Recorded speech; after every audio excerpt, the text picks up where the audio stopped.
Good morning, participants. Today's session is on stress and our health. And very briefly, I'm going to take you through the journey of what is the meaning of stress, what it does to your body, and therefore how this impacts your health, and what possibly you can do to live in a better and a stress-free and therefore a healthful kind of a life.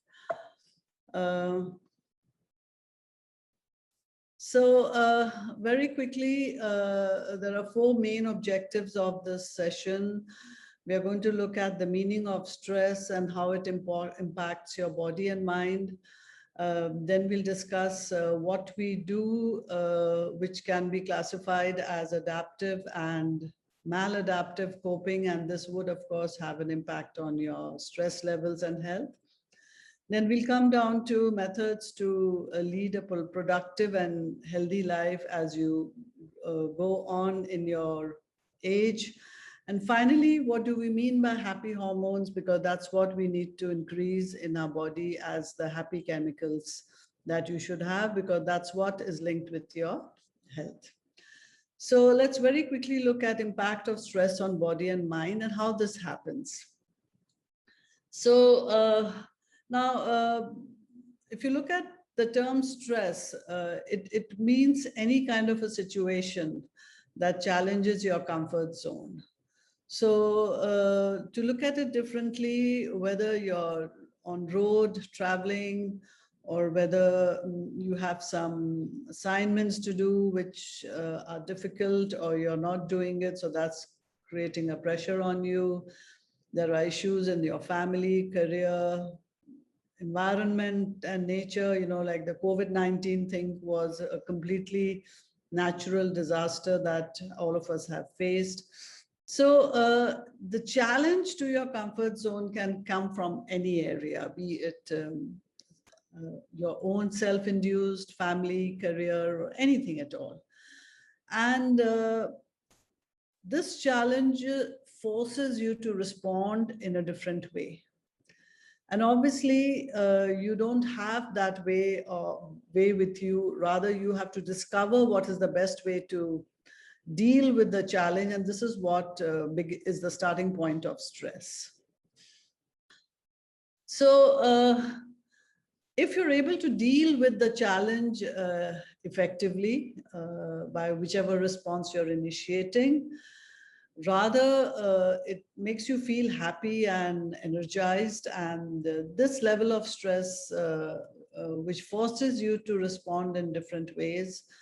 And if you deal with it, this level of stress is good stress, and we call it eustress. But in case the problem doesn't go away, and you keep on trying, and the challenge continues, it doesn't go away on its own, then you start feeling a sense of lack of control, and the challenge continues, and your methods of coping are not working. And at this point, you start experiencing what is known as distress. The third kind of stress is when it can happen suddenly. You know, I mean, it could be that you are going on road and suddenly you have a minor accident, not something very serious, but yes, it's definitely an accident. It completely disrupts your whatever you were trying to do, and you experience acute stress. But maybe it can pass away depending on how quickly the problem is solved. But if the second category, distress, continues without getting solved, it becomes chronic stress, and that's the most harmful. So barring eustress, distress, acute stress, and chronic stress are situations one has to avoid. And you can avoid the situation only if you have suitable coping mechanisms. So let's look what happens when you experience a challenge which pulls you and pushes you out of your comfort zone. and starts causing stress. So how does the stress happen? So basically the starting point or the stress pathway is from the brain to your body. So why we say the brain? That's because your sense receptors, your eyes, nose, ears, these are the primary sense receptors which receive information from outside, giving you information that what's going on outside is something that you do not know how to deal with. Your brain interprets it like that. It doesn't have in its repertoire methods to deal with it. And when the brain processes this information coming from the sense receptors, which are your 5 senses, and interprets that this is not okay, this information is transferred through your nerves to amygdala, which is a part of your body, brain at the base of the neck.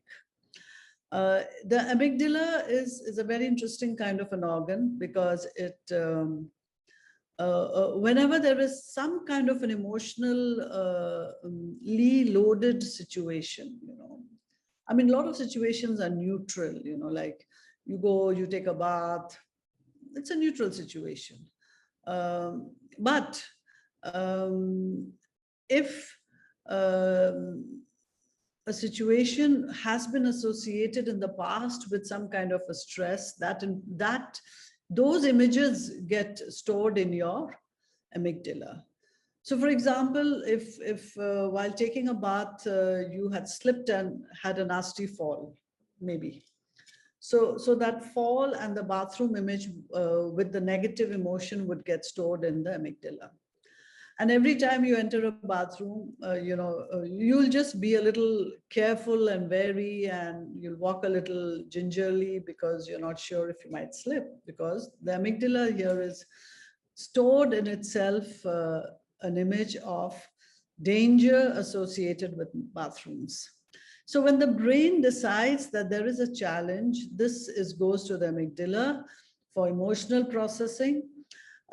Depending on how the amygdala decides whether it is a positive or a negative kind of imagery that's causing stress, it sends this information to another part of your body, which is a gland called hypothalamus. So I would say the hypothalamus is the control of your body, and from the hypothalamus, how your body is going to respond to the situation happens.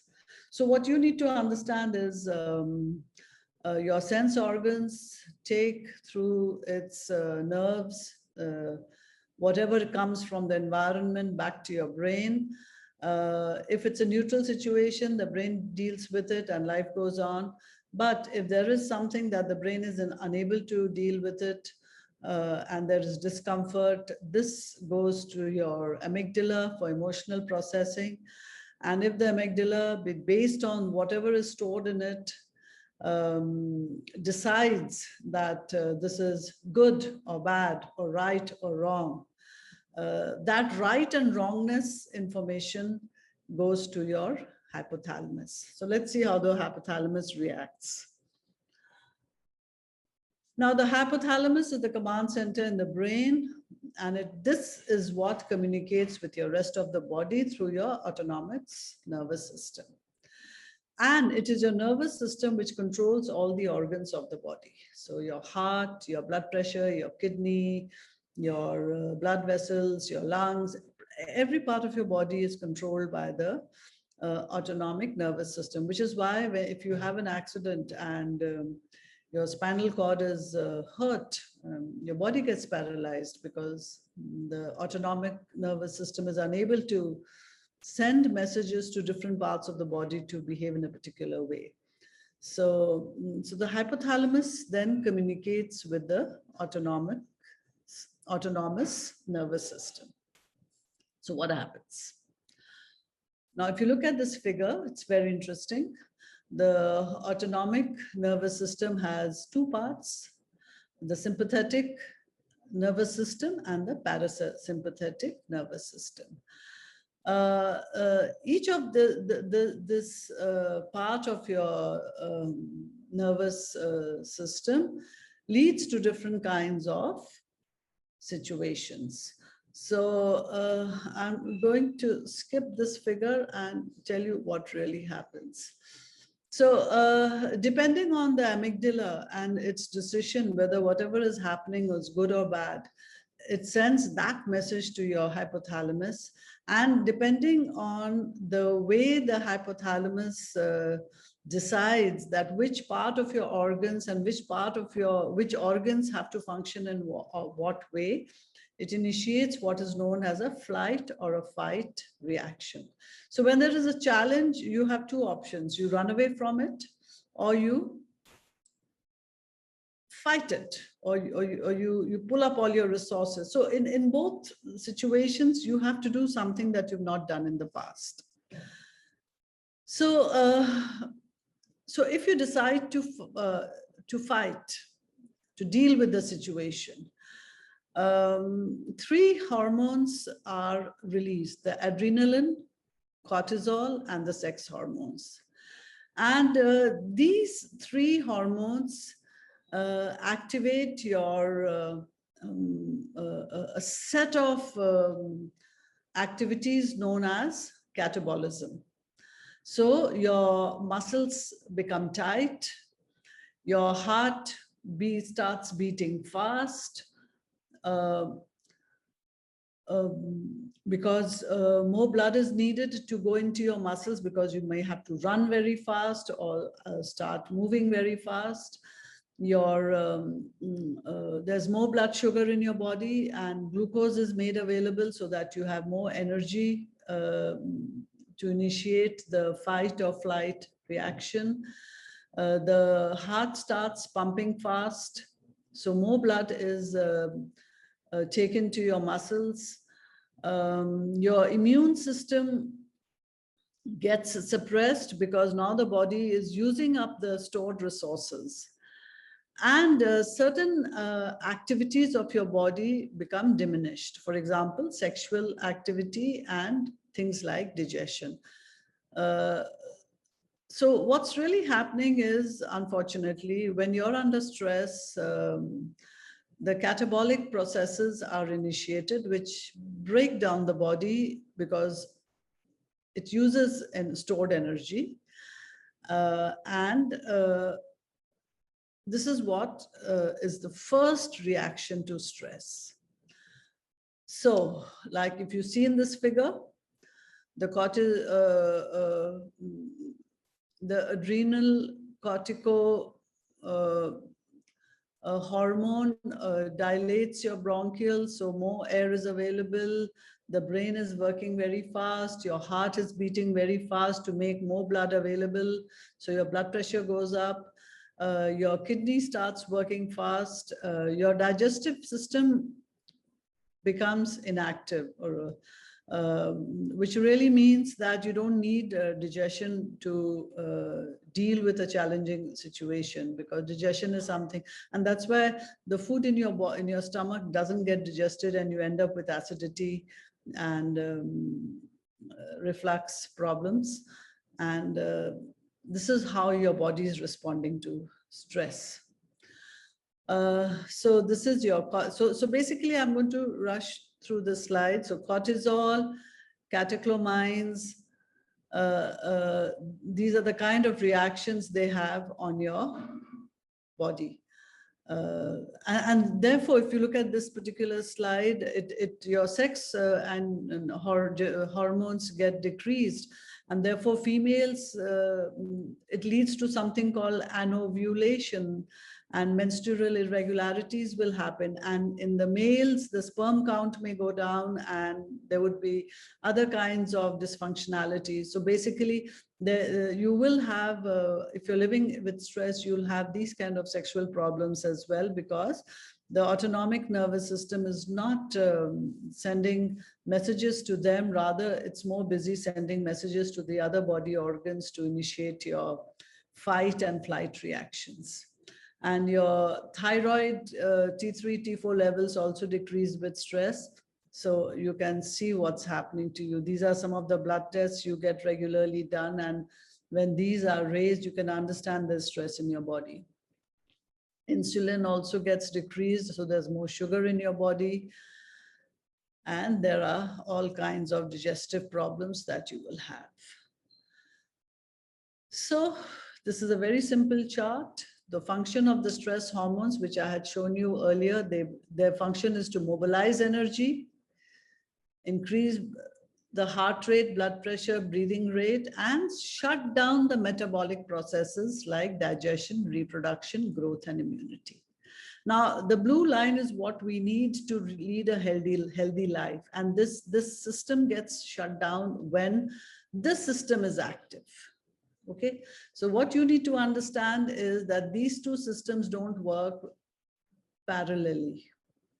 If this is working, this will shut down. And if this is working, this will be slow. So if you are in a situation where you are continuously under stress, you'll end up with problems related to these situations. And there'll be dysfunctionality in these systems of your body. So you know exactly now how bad stress can be for you. Now, so what should you do? So now comes the situation of adaptive or maladaptive coping. Okay, I think I've just discussed this with you. So let's move on. Yeah. So once the body is in that hyperactive state, because those kind of hormones are flowing in your body, and the growth and the immunity and systems are shut down, you start experiencing in yourself physically discomfort.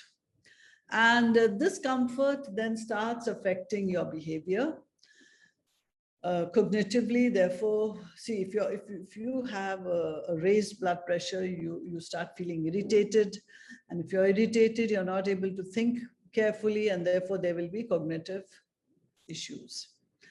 So decreased concentration, comprehension, memory, behavioral issues like irritability, withdrawal, violence, emotional problems. And since your body is not feeling good, you start feeling tired, depressed, angry, and anxious. And of course, if you go and have a blood test, you'll find all these physiological parameters completely deranged, and then you'll rush to the doctor and he'll give you medicines, but the doctor will not be able to give you any solution. They'll just tell you, change your lifestyle. What they're trying to tell you is don't be under stress. But how do you not be under stress? So for this, you have to examine your coping mechanisms. And two things about coping is that a lot of coping is genetic, a lot of coping is learned. If there is a history of a genetic poor coping mechanism, that's something you cannot completely get rid of, but you will definitely have to focus on it, you know, and learn ways to deal with your genetic predisposition. But there is also some coping which is learned. Learned coping is what our environment and life experiences teach us. So if you've been raised in a family where your father or your mother or your family members generally lead a kind of a panicky life and they're not cool and relaxed, you would also learn that. So you have to examine what kind of coping you have learned through your upbringing. If you have friends around you who are forever hassled and grumbling and cynical and negative, you too will become like that. So that becomes a learned kind of a response. You should have a strong support system of friends, family who will stand by you and help you in your problem times. All these things are also learned responses. So we have to focus on adaptive coping. So what is adaptive coping? First of all, you have to be realistic. By realistic, it means don't benchmark yourself with the best in the world. Try to benchmark yourself with the masses, who generally do not come in the top 1% or 2%, because if everyone wants to be at the top 1%, then obviously that's unrealistic. You should have good planning abilities. So anticipate problems and have a backup plan, Reframing, which means you have to change your perspectives from time to time. Don't be rigid and fixed, rigidity, fixed, don't say, oh, my principles, nobody's principles are sacrosanct. You need to reframe from time to time. Learn relaxation techniques, do meditation, take holidays, go for walks, have hobbies. These are relaxation. And discuss with your support system. Discussing is very important because it helps you to unload a lot of negativity, goes away, and often you get a good solution. So this is called adaptive coping. In addition to this, get into the habit of training yourself to be a better person in terms of facing situations that are negative. Eat healthy, exercise, and sleep well. So these are some of the things which you can easily do in your life. What is maladaptive coping? Not facing situations. So blurring of boundaries. So for example, there's a death in the family. You refuse to accept it.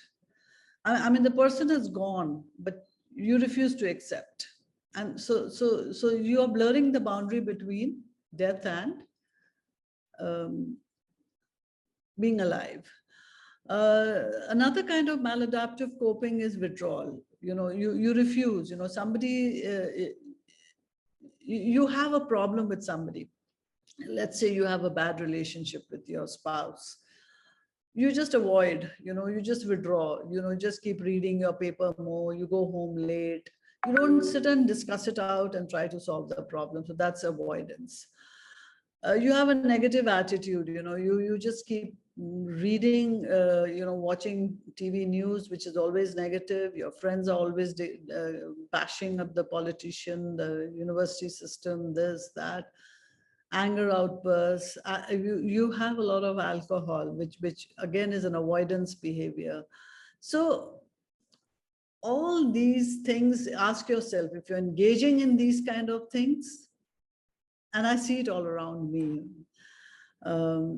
these are maladaptive coping mechanisms. So what should you do? So first of all, find friends who are positive, who don't talk negative. If you have negative friends, just get rid of them. Always be in a situation where you are optimistic, because if you are pessimistic about the future, definitely you're going to feel you won't plan, because if you're negative about the future, what's there to plan? What's there to dream about? What's there? Use humor, have a moral compass, be altruistic, develop a good support system, engage in spirituality and religion. These things do help you to develop resilience. Read philosophy. So if you have good role models, which we call satsang, it promotes positive attitudes, values, skills, and patterns of thought and behavior. Don't have negative role models. Engage in cognitive behavior therapy, which is nothing but cognitive reframing, deliberately doing positive thinking, deliberately refuting negative thinking, trying to and believing to find a cause in everything, having faith. But if nothing helps, you must take professional help of counselors or a psychiatrist. Don't prolong it, because that will ultimately cause greater problems. And of course, humor, moral compass. Yes, this seva is a very important activity that's going to help you deal with stress. Because when you do seva, you are thinking, your focus from yourself goes away. Because it's always about the other person and the well-being of the other person. And the moment the focus goes away from yourself, your body and your mind starts resting. And this is the rest which helps you to recover from stress.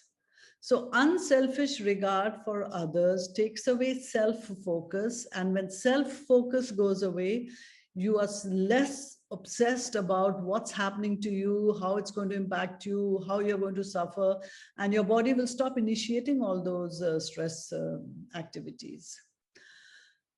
Find a cause, and a meaningful cause could be anybody. Just grow, pick up 5 potted plants and take care of them every day.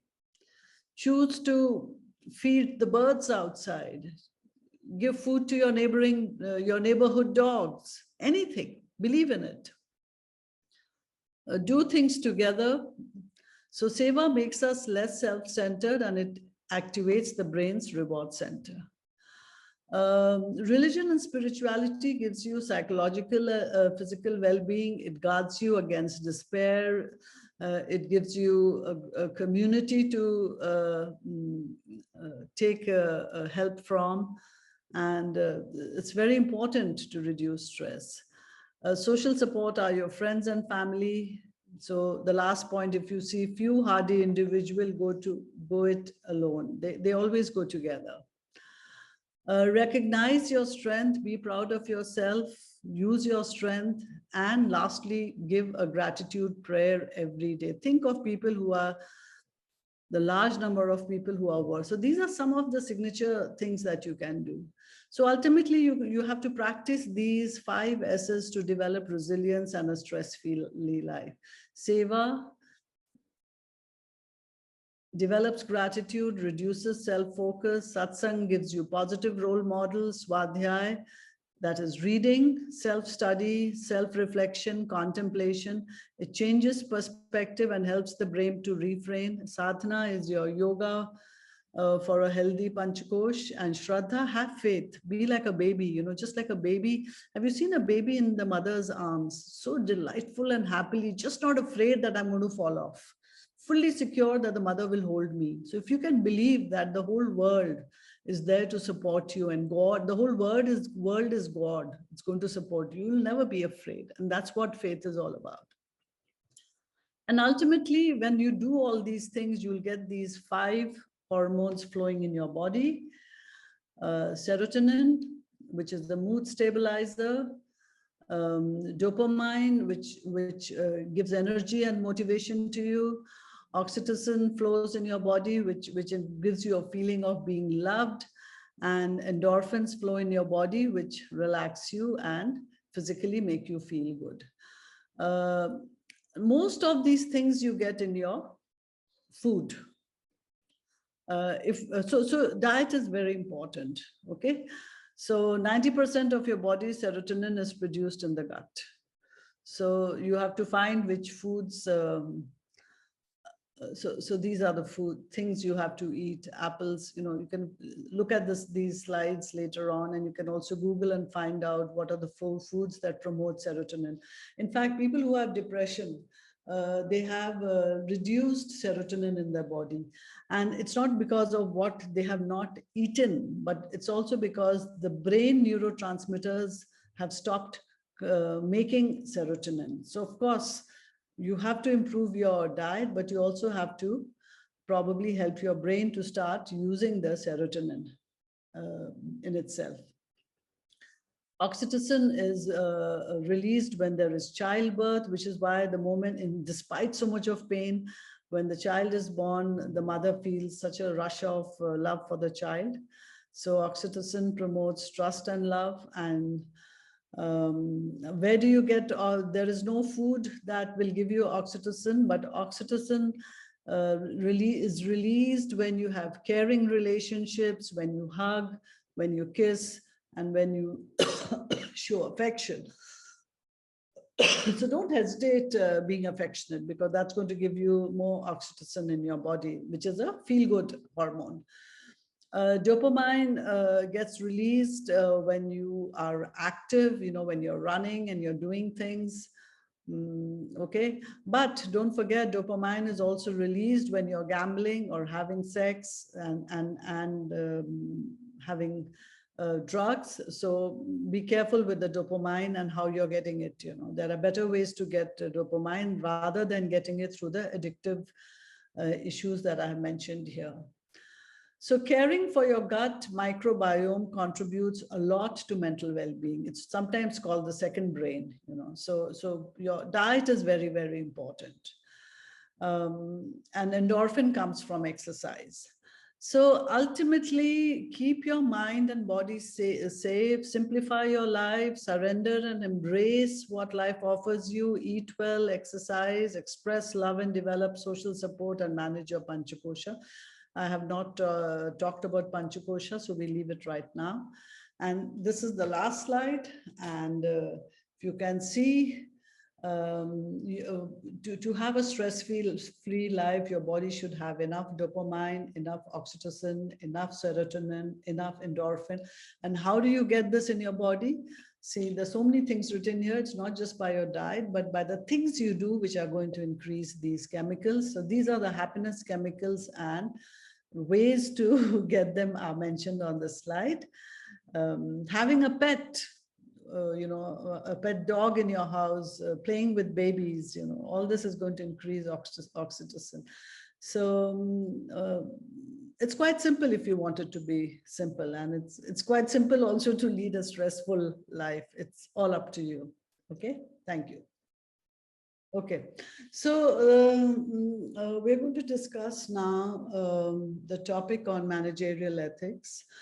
This is a very difficult topic because it's almost like all of you are adults, and we do know what is right and what is wrong. So the situation is, what is the need to study this at this stage? But if you look around, a lot of corporate houses and a lot of organizations do engage in unethical practices, which often get detected, but a lot of times they go undetected, and creates a whole lot of all-round problems for all the stakeholders of the organization. So this is a kind of an introductory session on managerial ethics, and I'm just going to be discussing with you the key terms and the key issues that you should be understanding before we get into the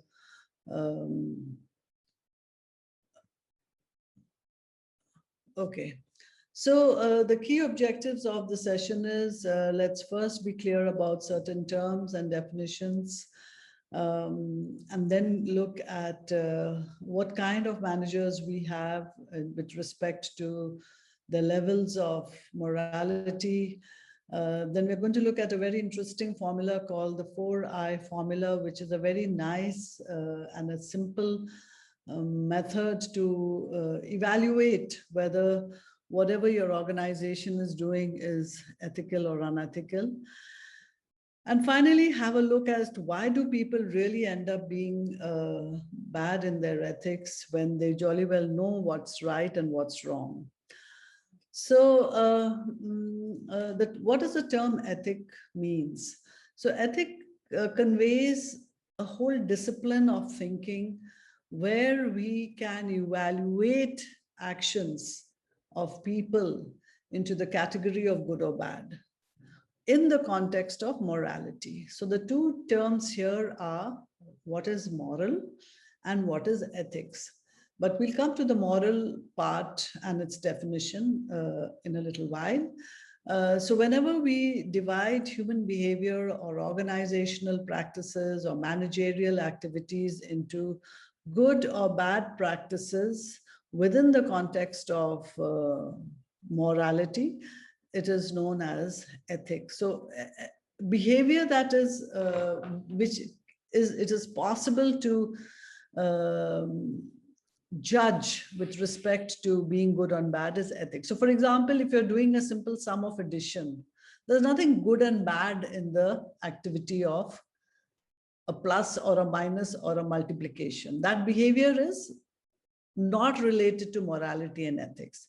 But when we talk of, let's say, producing a cigarette to be sold, then you can definitely say whether making cigarettes is good or bad, because we all know cigarettes can lead to cancer or all kinds of problems. So some ethics can come into that situation. Now, what is morality? Morality is nothing but a kind of a belief that decides what is right and wrong. So this belief, from where does it come? It can come from religion. For example, all Islamic countries follow, their sense of morality comes from what the Sharia says. And what is Sharia? Sharia is nothing but what the Quran prescribes and what the Prophet Muhammad's sayings or the hadith has prescribed. So the Sharia is a religious moral philosophy. If you take a country like India, our constitution defines what is moral. So it's basically democratic, equality, whether it's caste or male or female or anything. And of course, if you look at the social structure, our Indian traditions that come from our scriptural philosophy, even that decides what is morality. So whenever we talk of morality, it is from which source the ideas of rightness and wrongness are coming. It could be religious, it could be political, it could be philosophical.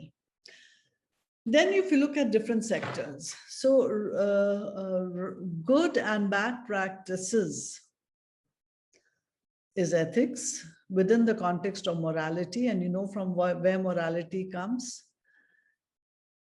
And applied to different sectors.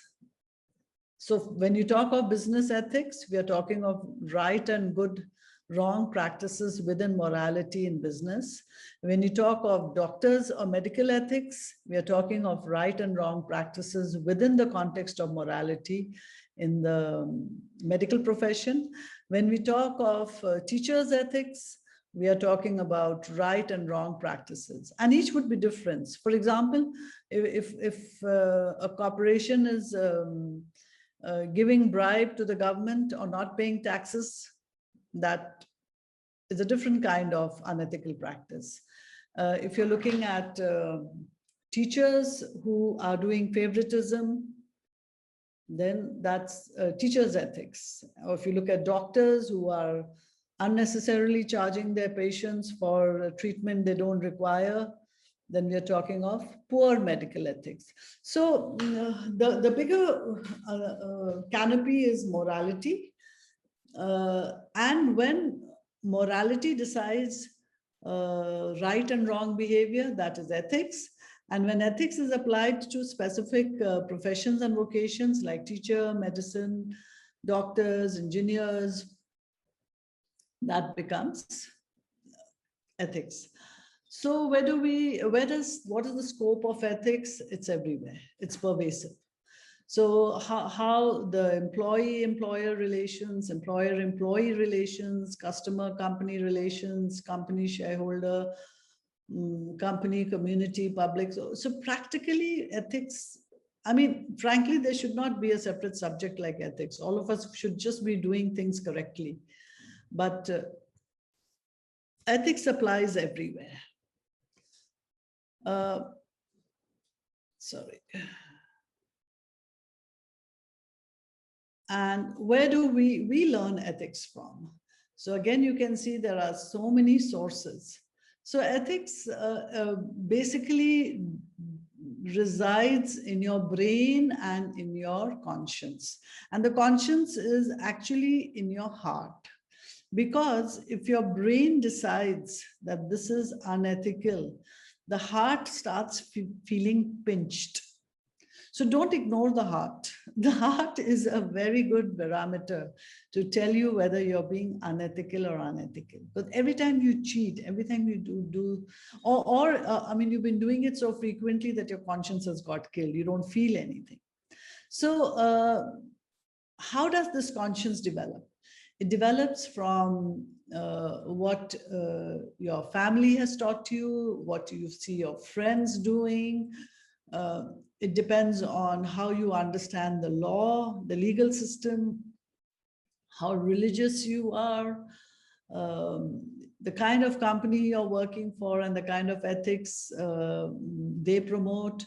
So all these things create the sense of ethics inside you. So it's very important that your surrounding influences are ethical. If you're surrounded by the wrong kind of influences, you too will become unethical.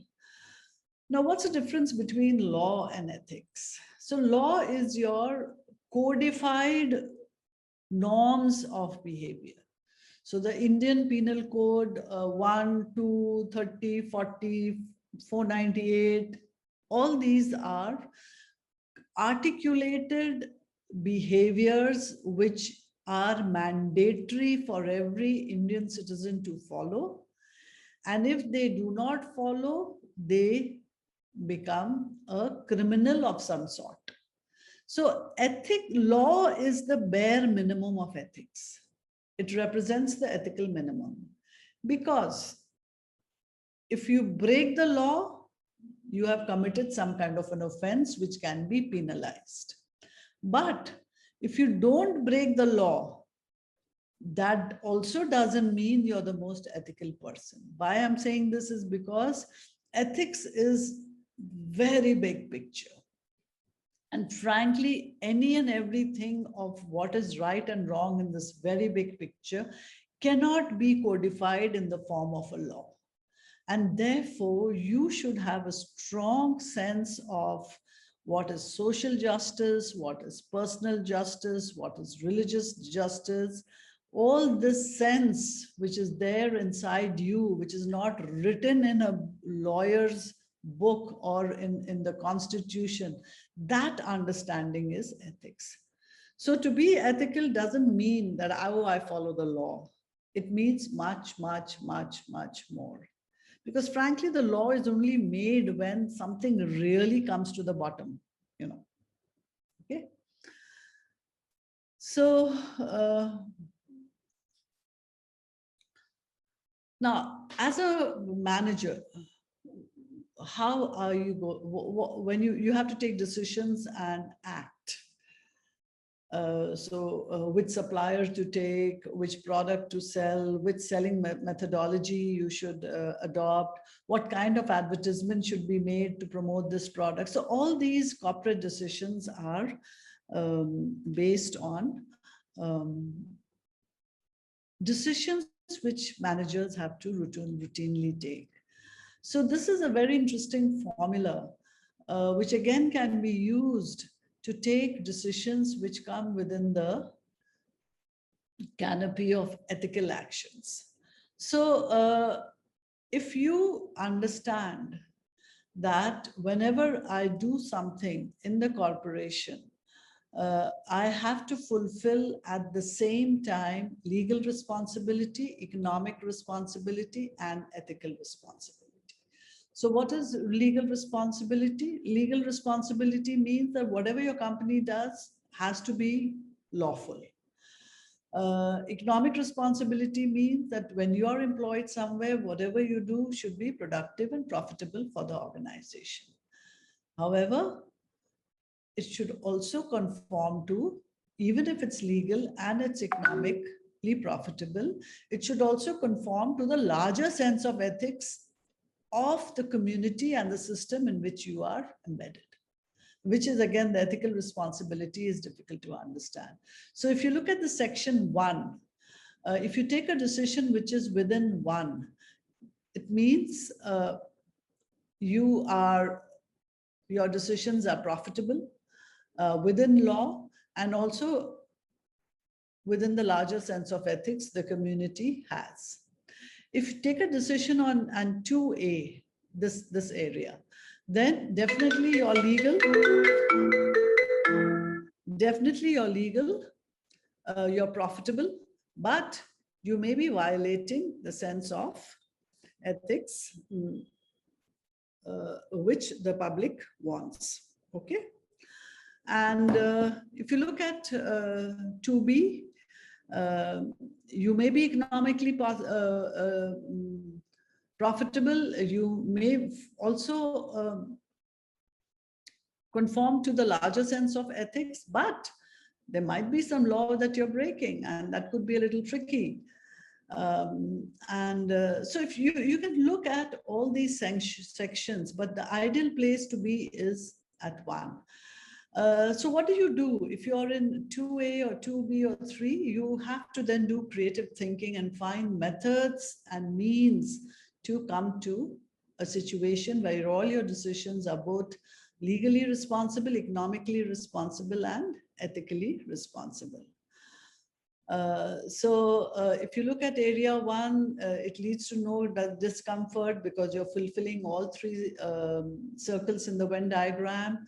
In 2A, you're profitable and legal, but may not have support of the non-market forces. In 2B, you're profitable and ethical, but you're not sure about the legality, so you should proceed carefully.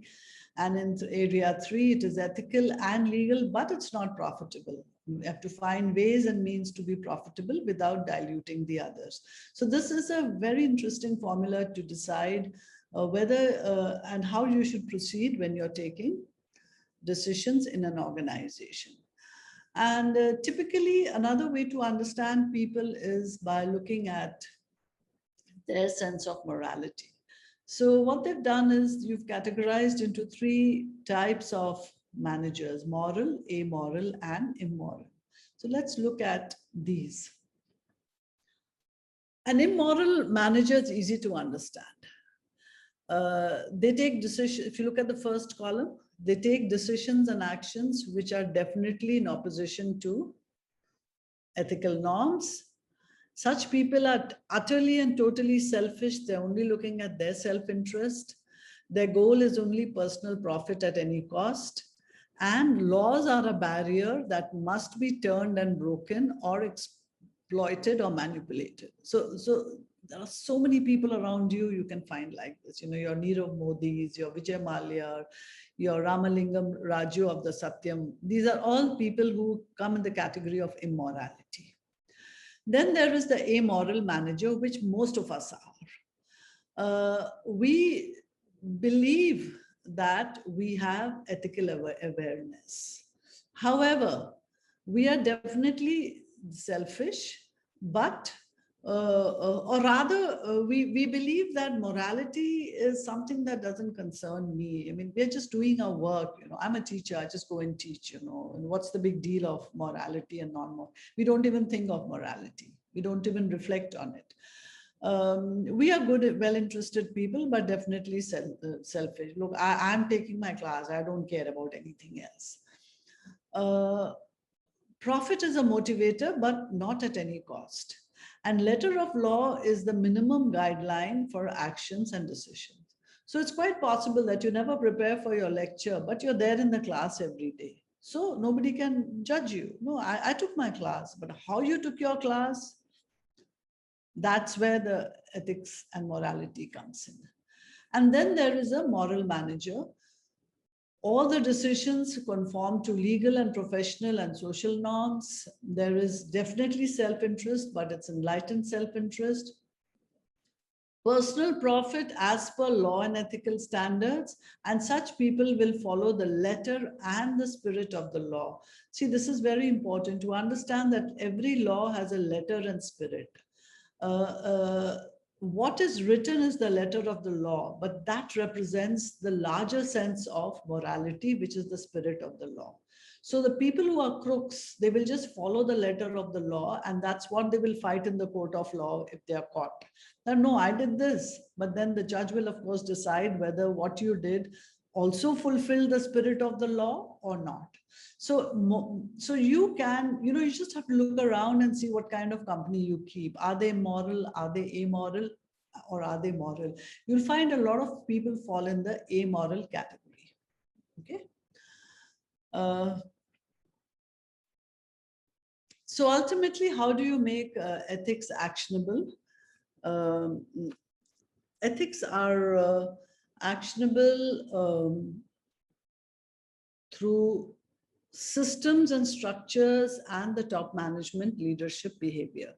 So depending on the kind of leaders you have, your principals, your vice chancellor, your CEOs, your managers, your general managers, if they are ethical, they will send a strong message down and most people will be ethical. You also have to have ethical systems and structures in place. That means there has to be an ethical manual in every organization, and people should be periodically made aware of what constitutes ethics in their sector of their profession. And of course, you have to focus on your own self-development. Now, yes, if you look at this figure. So as a manager, if you look, you'll be here. You have to take decisions which always have two components, the market strategy and the non-market environment. What is the market environment? Market environment are those people, your vendors, your suppliers, with whom you have a contractual relationship. And the non-market environment is the larger public with whom you don't have a direct relationship. But an ethical manager will try his best or her best to balance the needs of both. So market environment includes interactions between farmers, firms, suppliers, and customers. And interactions typically are voluntary and economic transaction, exchange of properties. This is very easy. There are contracts and most contracts are legal and you don't have to worry too much. But you have to worry about the non-market component of your business or your life. So it is composed of social, political, and legal arrangements that structure interactions outside, but in conjunction. So this is the larger public, which, if you remember that Venn diagram, which had three circles, the illegal responsibility, economic responsibility, and your ethical responsibility. This non-market environment is that circle, where this is the larger sense of the big picture of ethics. The 4I model is a very useful model to understand this larger sense of ethics. So let's say you're working in an organization. You can use this model to get a sense of the larger sense of ethics. And by examining your, let's say, product that you're making or the service that you're offering based on the issue, interest, institutions, and information. So this is an exercise which every manager should do. So what is the 4I? Issue is there a problem related to your line of work? You should also know who are the interested parties, who seeks to gain and who seeks to lose from this issue. You should also know what is the institution, that is law, regulation, organization, and systems related to this particular issue. And finally, you should be fully on top of all the information in this related area. Let's look at the example of human consumption of tobacco. So I'm talking of companies that are making cigarettes or making gutka or are making, those chewable tobacco. So let's see the ethics of, so what is the issue? So issue for tobacco is that it's a health hazard. You can ask this question whether it's right or wrong, because it leads to, it's a serious health hazard. It causes cancer of the larynx, oral cavity, pharynx, esophagus. We also know that a lot of young people start smoking cigarette by the time they're teenagers and then become addicted to it.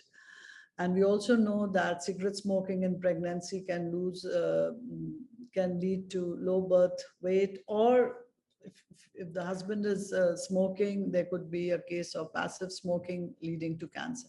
So tobacco has health issues which are hazardous. So therefore the issue of morality and right and wrong definitely comes here. Now, a good manager will also examine that what are the interest groups related to for and against production of tobacco. So manufacturers of cigarettes will be for it, workers' unions will be for it, medical and health insurance will be for it, and the farmers who produce tobacco also will be for it.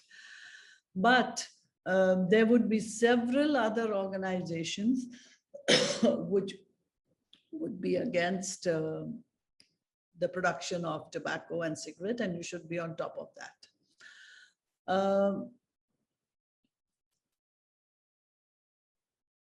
Okay. And then if you look at institutions, one second, I don't know what's happened.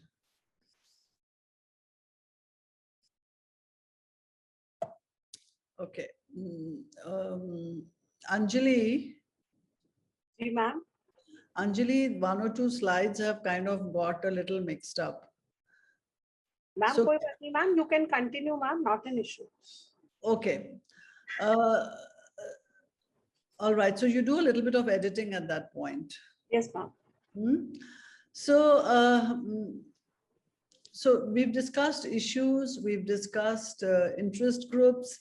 The third eye is your institutions. So there would be the law, and then there would be information. So information would be all the research and R&D that's going on in the area of production of tobacco, consumption of tobacco, how to make tobacco less harmful than what it is.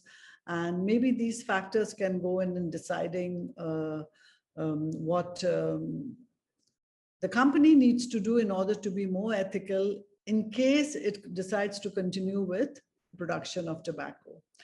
Now, good question which you should ask is, why is it that businesses end up being more unethical than families and other types of non-profit organizations?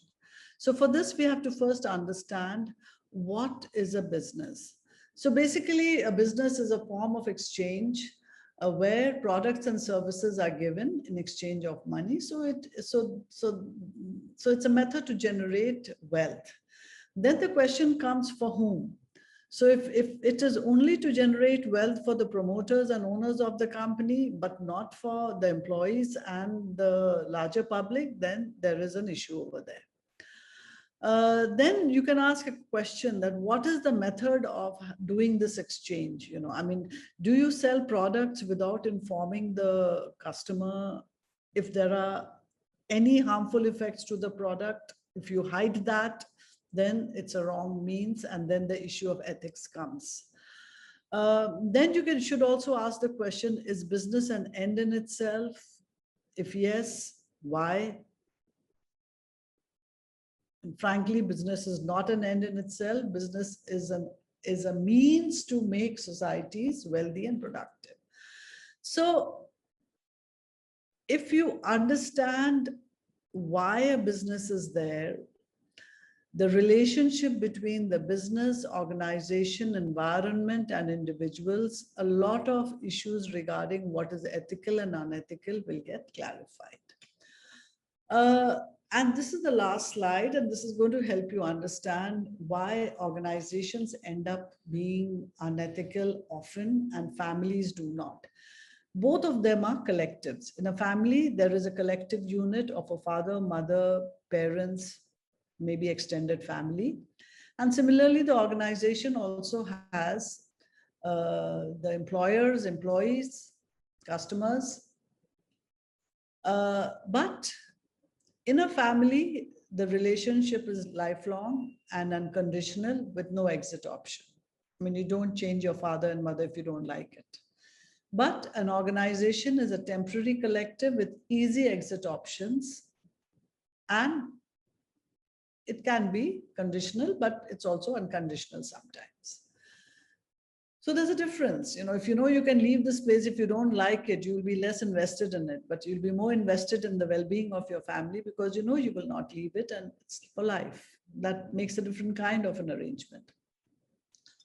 Family is a biological investment. Organization is a material and a performance-related investment. And so your behavior also will be different. Relationship in family has got divine sanctity. I mean, if you're married, most marriages are conducted under the law or there's religious, so there is a kind of divinity associated with it, but organizations are secular and contractual. So there's nothing, it's very material, you know, it's not, and it's a very give and take kind of a relationship. So that makes you less human there. In a family, hierarchy depends on age and social status, and the elders in the family are generally nurturing and loving. But in organization, hierarchy is transactional. The power which the seniors have can be coercive, and it can also hurt people down there.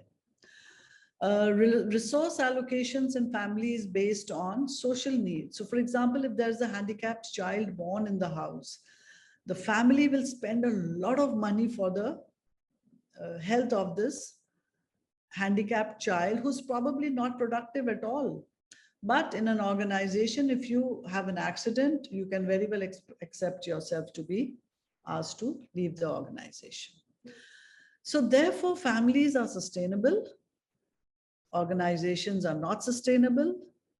Families are have shared values and collaborative, and organizations have diversity and they are competitive.